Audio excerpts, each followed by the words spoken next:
There are woods just outside of Lapine, Oregon, where strange things happen when night falls. When the last shimmer of light from the day's sun fades behind the treetops, that's when you notice them.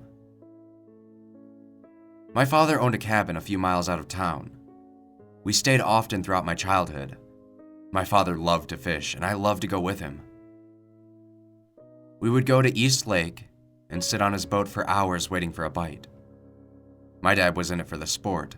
I didn't really care about the fish. I wasn't even any good at it. I was there for my dad. He worked all the time, always having to travel to different parts of the state, so I couldn't see him as much as I would have liked to. But when he was home, he would plan these big adventures for us. We would stay in that cabin and hike the trails or collect agates that lay scattered throughout the forest. We had delved deep into a few of the caves that surrounded Central Oregon, yet we only ever went to one lake. My father was insistent on it. He told me that the lake calls to him. He was enamored with it. He would just stare at the water, the sun's reflections glistening on the surface. It was hypnotizing to watch the water ripple in an almost rhythmic pattern. My dad loved to do a lot of things. Just about anything that involved the outdoors he was fascinated with. But his fascination with the lake seemed to eclipse all else. He loved to nighttime fish. That's when he could get the lake all to himself. He would never allow me to go along when he went out at night, saying it was the only time he could really think. There was one night in particular that stood out the most. Recently being laid off from work, he came home distraught. It was only me and him. My mother had passed away from complications of an appendectomy when I was 3. Pacing around in the kitchen, a heavy smell on his breath, which I would only later come to know as whiskey. That would have been my first sign of alert if only I had been older. My mother was an alcoholic in her late teens and early 20s, and around the time she was pregnant with me, she had put herself in the hospital from alcohol poisoning. Had my father not been there at the time, she probably would have died, and I probably wouldn't be here. It was during this stay in the hospital that they found out she was pregnant. Both my mother and father began going to AA meetings and following the 12-step programs. He hadn't had a drink in 12 years.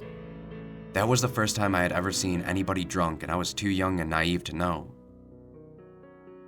With not a moment's notice, he was grabbing his backpack and fishing rod and reaching for the knob of the cabin door. I was used to his solo fishing sessions during the night. I like to think he was talking with my mother while he was out on the water. When she died, we scattered her ashes in the center of the lake. This is in fact the same lake where he had met my mother. That lake held more significance to me than I had the ability to comprehend at that age. These are things I've only come to know in my years since my father's disappearance. Things that finally make sense. I had fallen asleep on the couch, holding myself as if cold and trying to warm up. I was pretty uneasy about how my father had behaved the previous night, and I thought he just probably needed some space. When I awoke, I was still alone in the cabin. I thought he might be out chopping firewood, so I flung the cabin door open and ran to the chopping block. He wasn't there. "Dad!" I yelled, running through the thick brush that surrounded the cabin. I made my way to the lake, positive that he had to be still fishing. As I broke through the tree line to the edge of the water, I noticed his boat in the center of the lake. I couldn't make out if he was in it. His fishing rod was still placed in the holders mounted on the rail of the boat. "Dad, are you over there?" Assuming he had fallen asleep on the boat, the constant rocking of the vessel in the gentle wave of the water would make anybody tired. I ran the perimeter of the lake to get closer, only to find nobody inside of the boat. I dove in the water, not giving it a second thought, and swam to the vacant craft. Taking a moment to catch my breath once I got there, I went under the water a few times in an attempt to search the surrounding area for my father. But even with adrenaline and worry, I wasn't capable of holding my breath for long periods of time. One of the Forest Service workers must have seen me out there alone, because the next thing I knew, I was lying on a gurney with an oxygen mask on. gazing into the water as the police loaded up their boats to search the water for my dad. I must have dove too deep and couldn't break the surface before I ran out of breath. They never did find my father's body, and I hadn't been back to that lake since. I ended up staying with my uncle in Bend, a town 45 minutes from La Pine. All I could ever think about is where he could have went and why he would have left me. 10 years went by, each day passing in hopes of my father's miraculous return. I began to think about my mother, and how I hardly knew her. I could barely remember the time I had spent with her. But somehow I could remember her face perfectly. I would ask my uncle questions about them. Hearing the stories he told me made me feel closer to them. When I was 22, I decided to go back to that cabin. Maybe I would find closure or at least understand my parents a little better. I hadn't went fishing since my father went missing, and I felt like he would be watching me from wherever he was and smiling, proud that his boy was so much like him. I was on the water for about 5 hours, with not much activity, and what I did catch wasn't worth the effort to reel in. I retired to the cabin for the evening, walking to the room I once called my own, letting out a remiss sigh as I peered through the doorway. I came to the conclusion that I would need to use my dad's bed, as I had outgrown my old room. Laying my head back on the pillow, I closed my eyes and started to slip into a place between dreams and reality.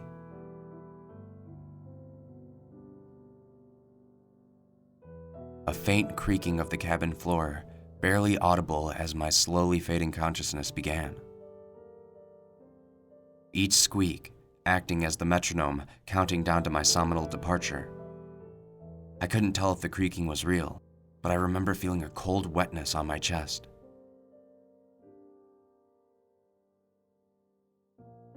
I opened my eyes, and beside the bed was my father. Flesh a discolored bluish gray, peeling from water rot and decay. His clothes tattered and soaking. "Dad?" I asked, my voice shaky from fear. He opened his mouth as if trying to speak, but only algae-filled water poured from it, with a gurgling sound as if he was trying to breathe. I immediately closed my eyes and said, "Wake up!" then opened them to an empty room. I hung my feet off to the side of the bed and placed them on the floor. A damp pool of water remained on the wooden floor. As the moonlight shone in, I could see it reflecting off of what looked like footprints. I followed them, leading me towards the door. I opened it with apprehension, my brain stirring with possible outcomes. Stepping onto the porch, I saw what looked like the back of my father merging into the brush just ahead, twigs snapping and leaves rustling as he moved out of view. I chased after him, coming to a clearing close to the lake. And he was gone. I began walking the trail to the docks, and I noticed my father's boat was not tied as I had left it.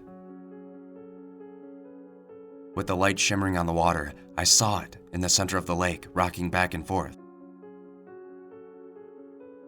Feeling compelled to go out and bring it back, I entered the water and swam in the direction of the boat. I almost reached it when I felt a tug of my pant leg. Suddenly, I was being dragged below. I kicked frantically, hoping to free myself. Unsuccessful, I reached down to remove the obstruction by hand. That's when I saw them. Glowing yellow eyes looked back at me from the murky depths. The face had skin peeled back from the lips, revealing jagged shark-like teeth in a waterlogged humanoid face. A bony hand clamped to my ankle with bits of flesh hanging off of it. From the depths, I could see more yellow glows appearing towards the bottom of the lake and starting to rise. As they got closer, I could make out dozens of rotten human bodies, barely visible in the murky moonlit water. I kicked the face of the creature that had a hold of me, and kicked the arm a few good times. Finally, I felt the hand give and I broke the surface of the water, not taking a moment to climb to the side of the boat and paddle to the dock. Returning to the cabin, my only worry was to get the car keys and leave as fast as possible. I peeled out as I accelerated on the loose dirt that surrounded the cabin. Glancing in my rearview mirror as I pulled away, I saw the corpse of my father standing and staring at me on the side of the road as I left sight. To this day, every time I close my eyes, I see those horrible yellow ones staring back at me.